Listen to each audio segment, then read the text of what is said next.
There's a moment most guys completely miss. And once you see it, it changes how you understand attraction forever. It's not confidence. It's not looks. And it's definitely not what those generic alpha male videos keep telling you. It's something quieter, more dangerous, and honestly, a little intimidating. Because here's the part nobody says out loud. Women aren't drawn to men who try to impress them. They're drawn to men who make them feel something they can't easily control. And that feeling? It often shows up as a very specific kind of intimidation. There's a subtle question that starts forming in her mind. What is he thinking? And that question becomes obsession. You might have seen this play out without realizing it. Maybe you sent a message and waited, watching your phone, hoping she'd reply fast. Meanwhile, there's another guy who takes his time, not because he's playing games, but because he genuinely isn't controlled by the interaction. And strangely, she starts thinking about him more. Why? Because emotional certainty creates unpredictability, and unpredictability creates tension, and tension creates attraction. Now don't misunderstand this. This isn't about being cold or distant. In fact, that's where a lot of guys mess it up. They try to imitate this by becoming emotionally unavailable, and it backfires instantly. The real intimidation factor isn't distance, it's depth. It's when a man is present, engaged, even warm, but there's still a part of him that feels unreachable. Not because he's hiding, but because he's not dependent. You see it in small details. The way he holds eye contact just a second longer than expected. Not in a creepy way, but in a way that feels calm and deliberate. The way he pauses before responding instead of reacting instantly. The way his tone doesn't shift based on approval. Did you notice that? Most guys communicate to get a reaction, but the man who creates this kind of tension communicates from a place of internal control.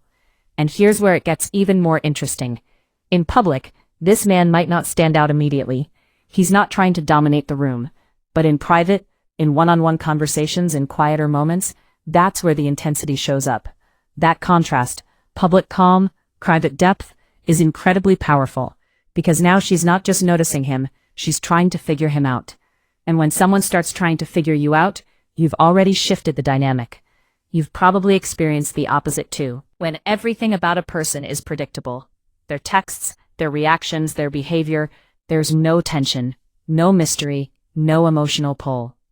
But when there's just enough uncertainty, paired with stability, it creates something addictive. Here's a subtle example. Imagine you're talking to her, and she says something slightly teasing. Most guys either overreact or try to one-up her. But the man with emotional certainty, he might just smirk slightly, pause, and respond in a way that doesn't fully reveal his hand. Not defensive, not performative, just controlled.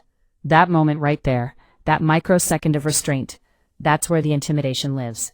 Because now she's not leading the interaction, and she can feel it. And here's the part most people won't tell you. This kind of presence forces a woman to confront her own emotions.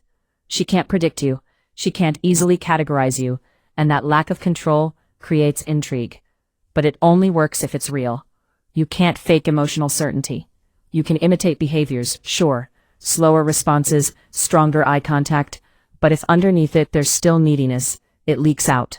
In your tone, your timing, your energy. And women are incredibly good at picking up on that. So the real question isn't, how do I act intimidating? It's why do I feel the need to be validated in the first place? Because once you start removing that need, your behavior naturally changes. You stop over-explaining. You stop chasing reactions. You stop trying to control outcomes. And ironically, that's when you become the most attractive. Not because you're trying to be, but because you're not. Now here's something to pay attention to next time you're interacting with someone. Watch for the moments when she leans in slightly more, when her tone softens, when she asks questions that feel a bit more personal than necessary. Those are signals. Signals that she's trying to understand you. And once that happens, the dynamic has already shifted in your favor. But there's one final layer to this, and most guys never reach it. True emotional certainty isn't just about control, it's about indifference to outcome. Not in a careless way, but in a grounded way. You're present, you're engaged, you're genuine, but you're not attached to what happens next. And that is deeply disarming, because now she's not dealing with a man who needs something from her. She's dealing with a man who chooses. And that choice feels earned, not given. So the next time you find yourself trying to impress, trying to get the perfect response, trying to manage how you're perceived, pause for a second. Ask yourself, what would I do right now if I didn't need anything from this interaction? That answer is where your real power starts. Once you notice these patterns in real life, you'll never see human behavior the same way again.